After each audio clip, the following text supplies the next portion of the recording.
오늘 하나님께서 주신 본문 말씀으로 지혜로운 삶이라는 제목으로 말씀을 선포합니다. 우리 성도님들 이후 초청잔치 한다고 수고 많이 하셨어요. 하나님께서 그 수고가 헛되지 않게 해주시고 또 날마다 구원받는 사람을 더하실 뿐만 아니라 앞으로 우리 지역, 민족, 세계를 섬기는 우리 교회가 될 줄로 믿습니다. 매일매일 할 수 있는 대로 한 사람이라도 전도해서 하나님께로 인도하는 저와 여러분이 되시기를 주의 이름으로 소망합니다. 오늘 이 본문 말씀은 우리가 이 세상을 사는 때 어떻게 하는 것이 지혜로운 삶인지, 또 지혜로운 삶을 사는 사람의 이 특징들이 쭉 나오고 있어요. 또 그렇지 못한 사람들의 특징이 이제 있고, 먼저 지혜로운 삶을 사는 사람들은 공동체의 유익을 추구하는 자다, 이렇게 말씀을 합니다. 여러분 1절을 한번 읽어볼까요? 뭐라고 말씀하시는지. 시작. 무리에게서 스스로 갈라지는 자는 자기 소욕을 따르는 자라 온갖 참 지혜를 배척하느니라. 하나님께서 우리가 쉽게 알아들으시도록 딱 잘라놨습니다. 이 좀 올려줘 보세요. 한번 자, 무리에게서 스스로 갈라지는 자는 어떤 사람이라 그러죠? 자기 소욕을 따르는 자다. 이런 사람은 어떤 일을 한다 그럽니까? 온갖 참 지혜를 배척한다, 이리 말씀하고 있죠. 자, 무리에서 스스로 갈라지는 자, 자기가 속한 공동체, 교회 공동체도 될 수 있고 국가 공동체도 될 수 있고 직장 이런 곳에서 분리를 아주 조장하는 사람을 말합니다. 또 가까운 친구 사이 우정을 파괴시키는 사람, 이런 사람을 가리켜서 무리에서 스스로 갈라지는 자다, 이리 말씀을 하죠. 자, 이렇게 교회 공동체나 사회 공동체, 자신이 속해 있는 그 직장이라든지 이런 데서 스스로 자기 혼자서, 누가 뭐라는 게 아니고 스스로, 자기 스스로 그렇게 분리를 하는 거예요. 그러다 보니까 합평할 수가 없는 겁니다. 왜 그렇게 하느냐? 바로 뒤에 설명을 해놨죠. 자기 소욕을 따르기 때문이라는 거죠. 자기 소욕. 자기 소욕이란 말은 자신의 욕망, 자신의 소원을 강력하게 나타나기 때문에 화목할 수 없다는 겁니다. 그 공동체에 있을 수가 없다는 거예요. 갈 수 없다는 겁니다. 그래서 무리에서 스스로 갈라지는 자는 결국 마음에 뭐가 가득 차서? 탐욕이 가득 차가지고, 가득 차서 모든 사람들과는 합평할 수가 없는 자라는 거예요. 우리는 잘 압니다. 욕심이 잉태한 자, 제가 뭘 한다고 그랬어요? 여러분, 무리에서 스스로 갈라지는 것이 참 지혜롭다고 생각하는 사람들도 있는데, 그건요, 이 공동체만큼 자신을 지켜주는 좋은 울타리가 없습니다. 교회 공동체는 우리 모두를 잘 지켜주는 울타리입니다. 믿습니까? 그렇습니다. 이런 울타리를 벗어난다는 것은요, 죽는 거예요. 스스로 그냥 죽는 거예요. 가족의 울타리를 벗어나는 사람들 얼마나 고생이 심한지, 얼마나 심한지. 그래서 이런 사람들은 참 지혜를 배척을 한다. 그래서 참 지혜. 이 참 지혜는 실질적인 이런 의미에서 보게 되지만 성공으로 인도하는 지혜를 말합니다. 우리를 성공으로 인도하는 지혜. 배척한다는 것은 분쟁을 말하는 거거든요. 이게 탐욕에 사로잡힌 자는 성공으로 인도하는 참된 지혜를 배척하는 거예요. 배척하는 거예요. 어느 곳에나 다툼과 분쟁을 주장하기 때문에 그 사람은 성공할 수가 없는 사람이라는 겁니다. 실패할 수밖에 없다는 거예요. 계속해서 우리 하나님은 우리의 말씀을 주십니다. 2절을 한번 읽어볼까요? 시작. 미련한 자는 명철을 기뻐하지 아니하고 자기의 의사를 드러내기만 기뻐하느니라. 그래서 미련한 자는 명철을 기뻐 아니한다고 이 말씀하고 있습니다. 여러분, 이 명철이란 헬라 히브리어 단어가 타분이라고 그러는데, 타분은요 판단력, 이해력을 말합니다. 이 타분이라는 단어는 그래요. 그래서 이 명철을 기뻐하지 않아요. 왜 그렇습니까? 1절과 연결시키 보면 자기 욕심이 가득 차거든요. 자기 욕심에 사로잡혀 가지고 진작 우리에게 참된 지혜를 주시는 하나님 말씀을 드려야 되는데 그 말씀을 듣는 데는 귀를 딱 막아놓고 있는 거예요. 안 들어. 또 들리지도 않아. 그런데 하나님의 말씀이 들리지 않다 보니까 자기 욕심이 매가지고요. 들리지 않다 보니까 판단력이 결여되는 거예요. 이해력이 결여되는 거예요. 그러다 보니까 자꾸 누구 의견만? 자기 의견만 드러내는 거예요. 성경은 말씀합니다. 듣는 것이 지혜라고 그랬어요. 지혜라고. 솔로몬이 전무후무한 복을 받을 수 있던 것은 하나님 저에게 듣는 지혜를 주십시오. 그래 백성들이 억울하게 일이 당하지 않도록 해주시려고. 제가 젊은 목회자를 하나 만났어요. 목사님 저는요 그 당시 책을 한 300권을 읽었어요. 부럽더라고요. 도전을 좀 받았어요. 그런데 이제 책을 저도 많이는 읽지만 책을 좀 읽는 편인데 300권 이상을 읽었어요. 그러면서 제일 그 중에서 읽는 중에 제일 기억난 게 뭐냐니까 이 듣는 거에 대해서 얘기하는 거. 이 듣는 게 지혜라는 것을 갖다가 제가 그 책을 300권 읽으면서 다른 거는 기억이 안 나는데 듣는 게 지혜라는 걸 깨닫게 되지고 얼마나 고마운 줄 모릅니다. 근데 지금까지 듣기만 들었는데 아직도 결혼은 하지 못했습니다. 듣기만 들었는데도 결혼은 그러면서 희사가 이렇게 쭉 한번 돌리는 거예요. 돌리면서 얘기를 하는 거예요. 얼마나 제가 여러 가지로 많은 것을 생각했는지 모릅니다. 저는 많이 말을 우리가 들어야겠지만 하나님 말씀 들어야 합니다. 하나님 말씀 들어야 돼요. 그 말씀을 들을 때 우리에게 지혜를 주십니다. 말씀을 들을 때 해답이 나와요. 말씀을 들을 때 길을 찾게 되져요. 말씀을 들을 때에 하나님을 만나게 되져요. 말씀을 들을 때에 내가 뭐가 잘못되어 있는 것을 내 자신을 발견할 수 있어요. 말씀을 담을 쌓게 되지면은 아무것도 안 들려. 그러다 보니까 계속 내 얘기, 자기 얘기만 드러내는 겁니다. 3절을 또 한번 읽어볼까요? 뭐라고 말씀하시는지 시작. 악한 자가 이를 때에는 멸시도 따라오고 부끄러운 것이 이를 때에는 능욕도 함께 오느니라. 그렇습니다. 악한 자들에게는 필연적으로 따르는 게 멸시가 따른다 이렇게 말씀하고 있습니다. 여기 악한 자라는 사람을 좀 알아야 돼요. 어떤 사람이 악하냐? 이 성경에서 지금 말씀하는 악한 자는 어떤가? 하나님의 성품과 상반되는 행동을 하는 사람을 가리켜서 이 본문 말씀에 말하는 것은요 악한 자라고 그렇게 합니다. 자, 하나님의 성품과 상반되는 아주 행실하는 사람은 어떤 사람인가? 거짓말하는 사람. 그 다음에 무죄하고 어려운 자들을 모함하고 해치는 사람. 이 사람을 가리켜서 여기 이 본문에서는 악한 자다 이렇게 말을 합니다. 여러분 멸시는 어떤 의미를 가지고 있느냐? 그 단어를 보게 되면요 모욕과 수치를 의미합니다.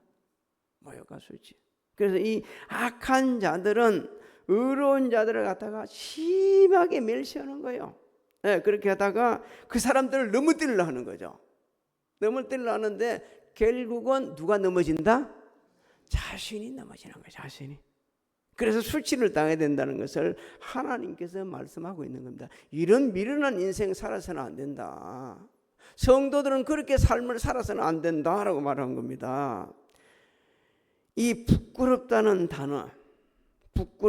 단어하고 능욕이라는 단어가 비슷해요. 이 어디에 사용되냐면 이 불명예나 치욕을 의미하는데 부끄럽다는 단어가 하나님 법을 떠난 백성들이 당하는 수치를 얘기합니다. 그럴 때 많이 사용되었어요.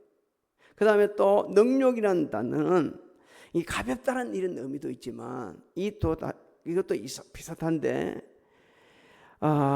개인적인 불명예, 국가적인 불명예 이런데 이 수치를 당할 때 사용될 때 이 능욕을 당한다 이렇게 사용이 되셨어요. 결국 하나님께서는 오늘 우리에게 이렇게 말씀하십니다. 남을 해치려는 이 악한 자들은 결국 자신이 불명예스럽게 수치를 당할 수밖에 없다 이렇게 말씀하는 거예요.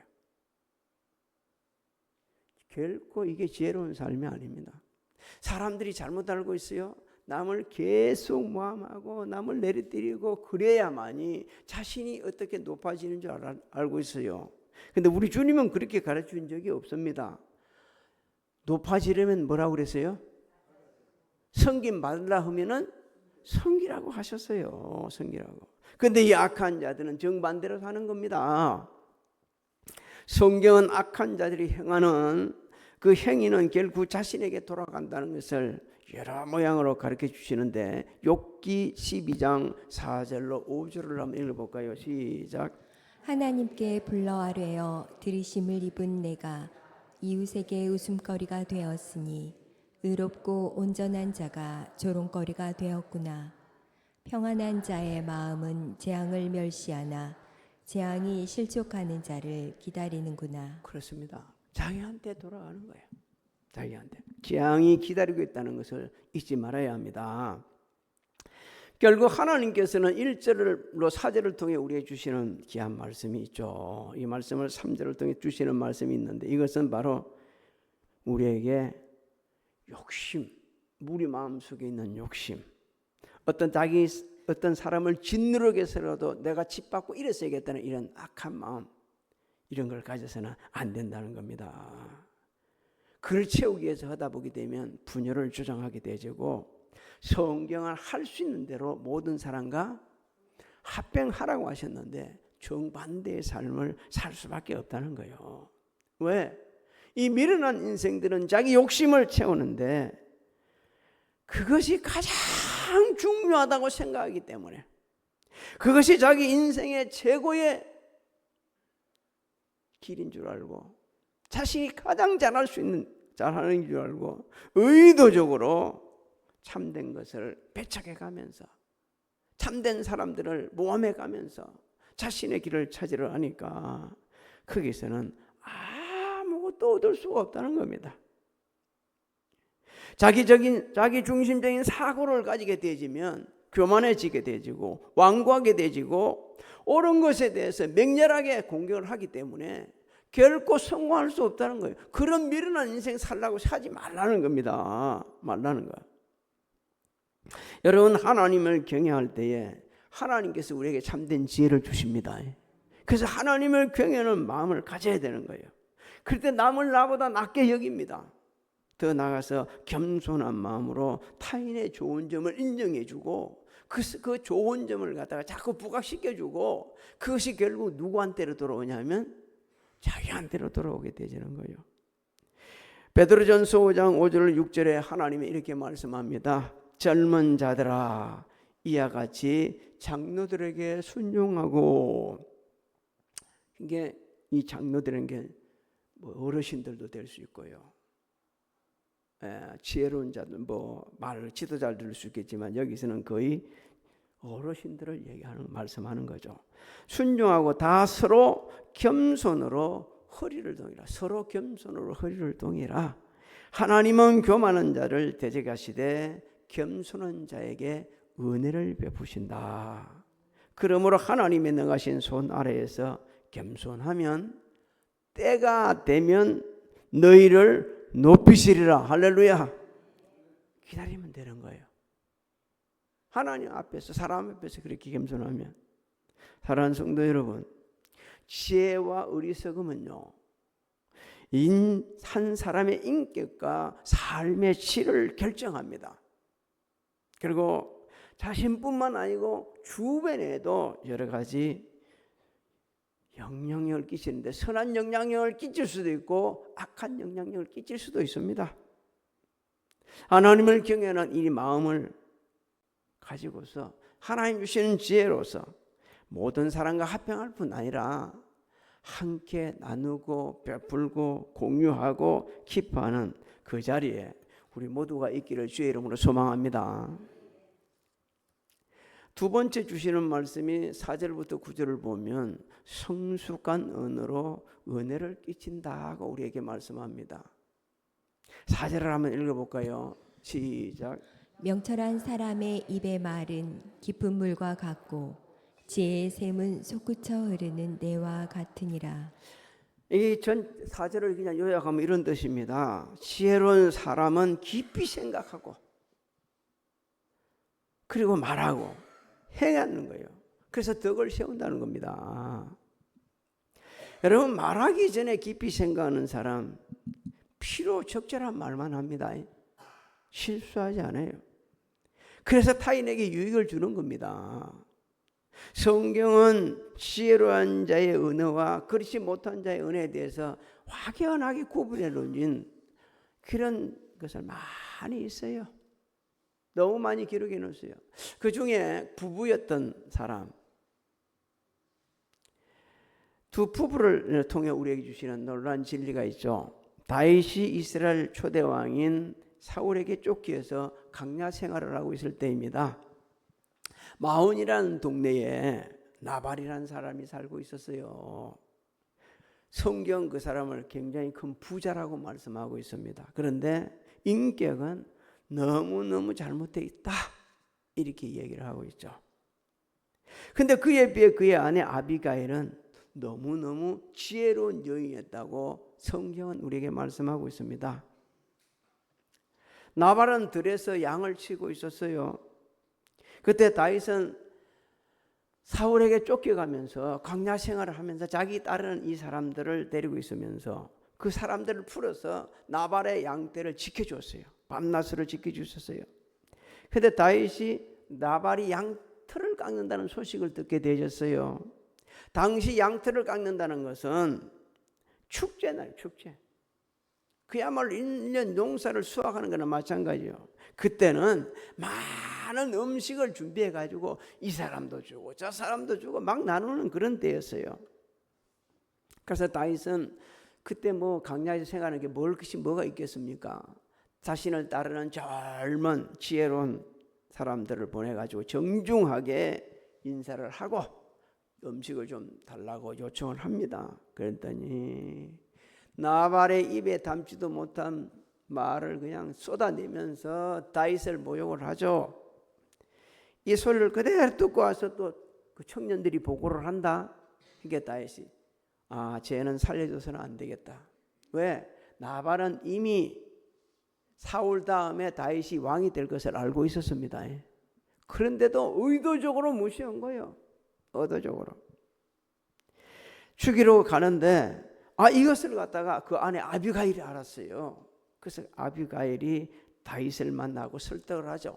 그러니까 다윗이 너무 감동을 받아가지고 자기 하나님을 찬양하고 자기 손에 피를 묻히지 않게 한 아비가일을 칭찬을 합니다. 사무엘상 25장 32절로 33절을 한번 읽어볼까요? 시작. 다윗이 아비가일에게 이르되 오늘 너를 보내어 나를 영접하게 하신 이스라엘의 하나님 여호와를 찬송할지로다. 또 내 지혜를 칭찬할지며 또 내게 복이 있을지로다. 오늘 내가 피를 흘릴 것과 친히 복수하는 것을 내가 막았느니라. 성경은 우리에게 무릇 더러운 말은 입 밖에도 내지 말아라, 이렇게 말씀합니다. 더러운 말을 입 밖에 내지 말라는 거예요. 오직 덕을 세우는데 소용되는 선한 말을 하라고 말씀을 하고 있습니다.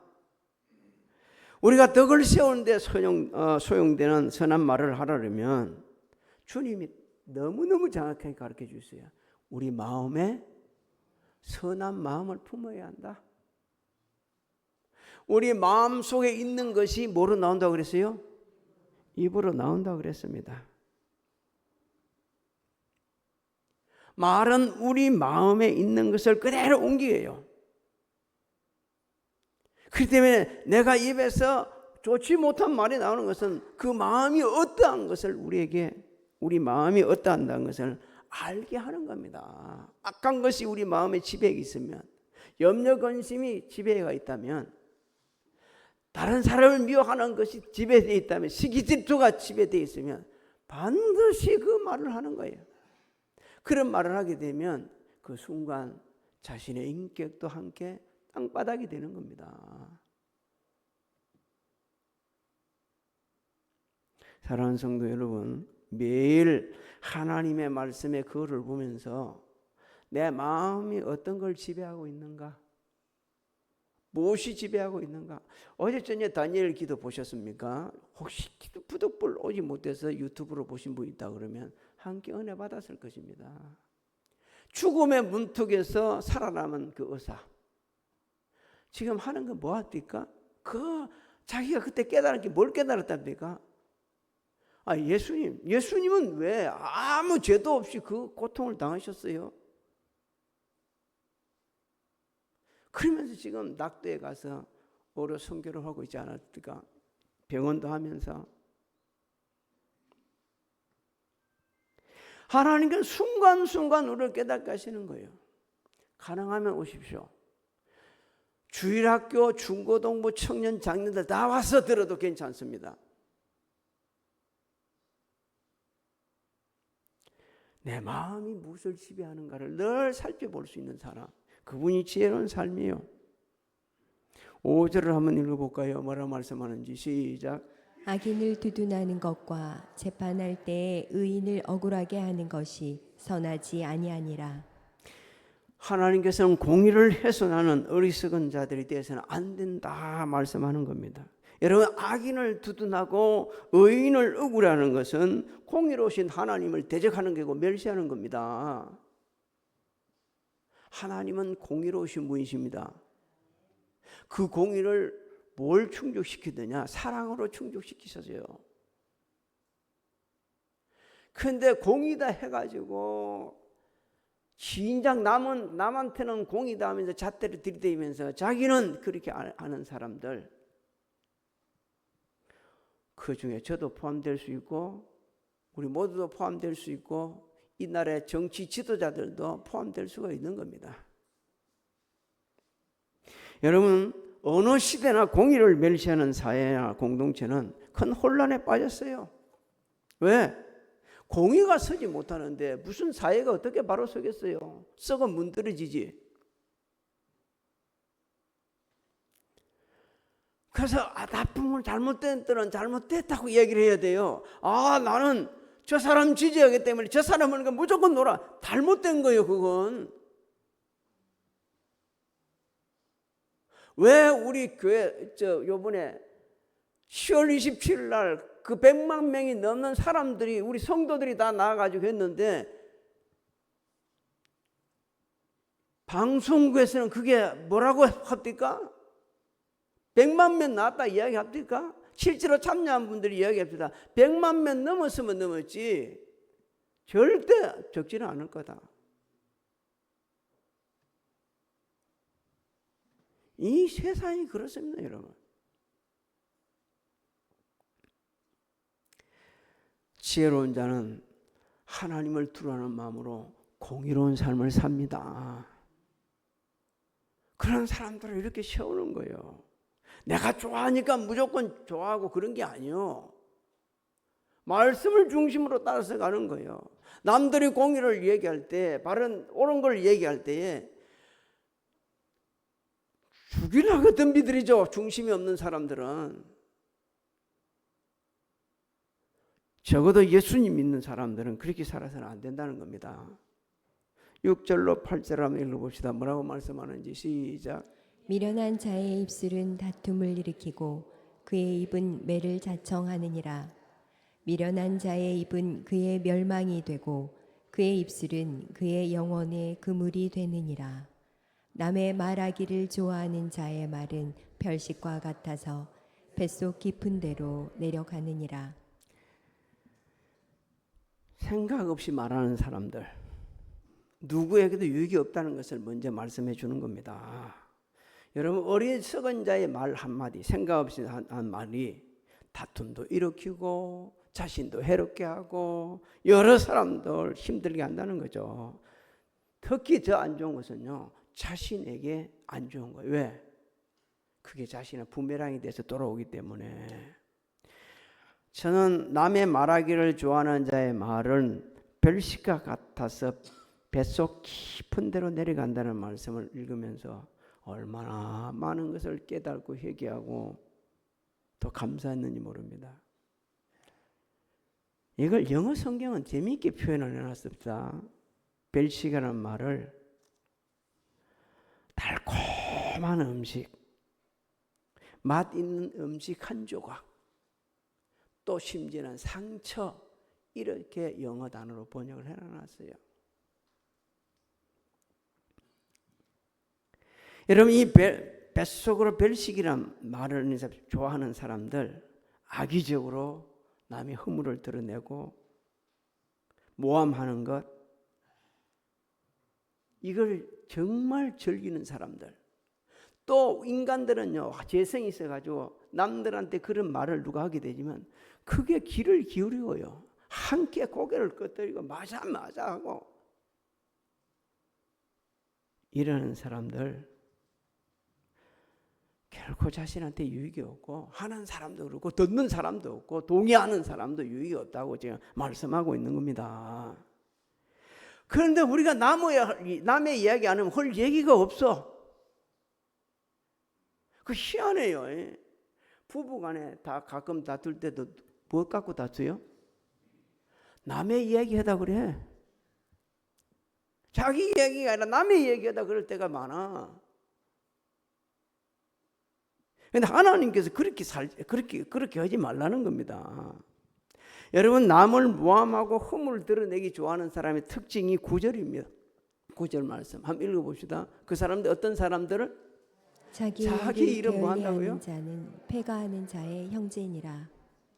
남의 허물 드러내기 좋아하고 남의 얘기 좋아하는 사람들 특징이 있는데, 그것은 자기 일에 뭐 한다고요? 게을리한다. 자기를 아주 딱 부러지게 하지 못하는 거예요. 그러면서 남의 관심은 왜 그리 많은지.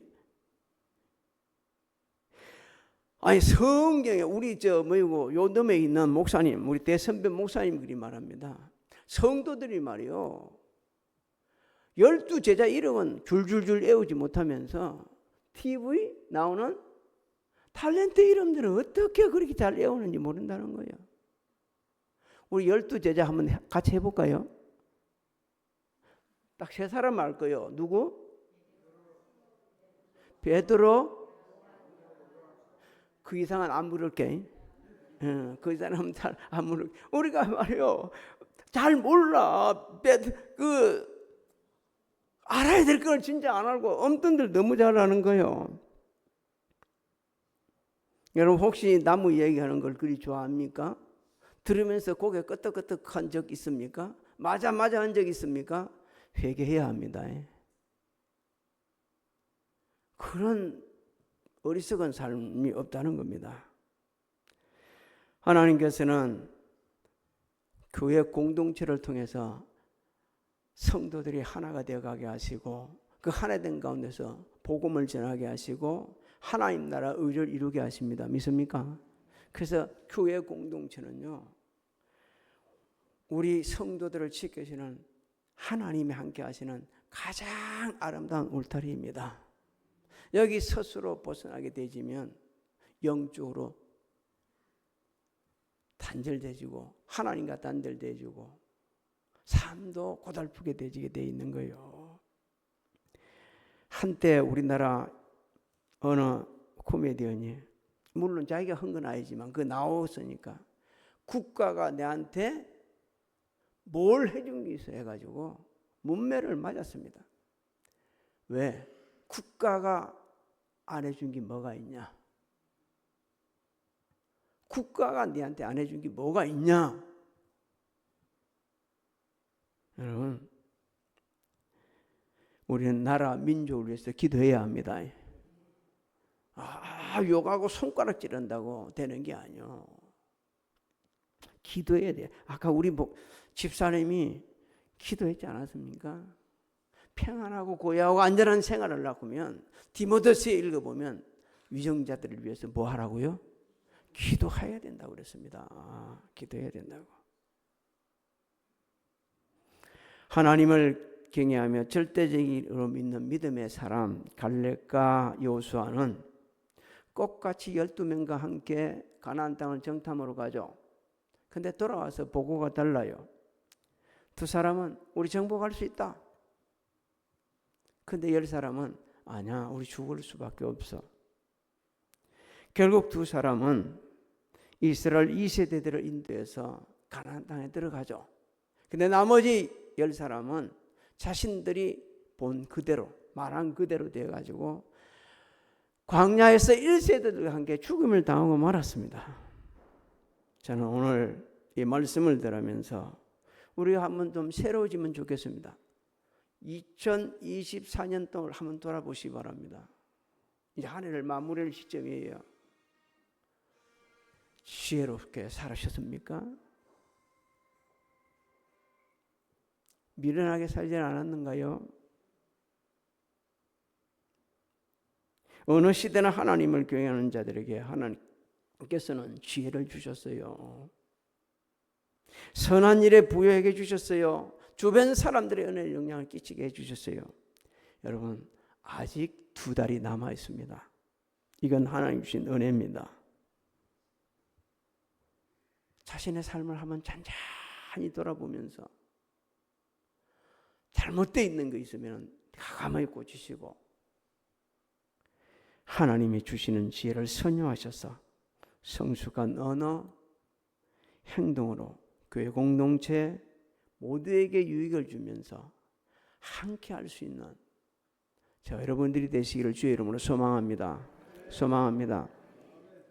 지금은 우리 주 예수 그리스도의 은혜와 하나님 아버지의 만각하신 사랑하신가 성령님의 감화감동 교통 내주 역사하심이 예배를 사랑하는 성도들 머리 위에와 가정, 직장, 사업장, 자녀들, 우리 교회 진행하는 일들 그리고 대한민국 위에 지금으로부터 영원토록 함께 하실지어다.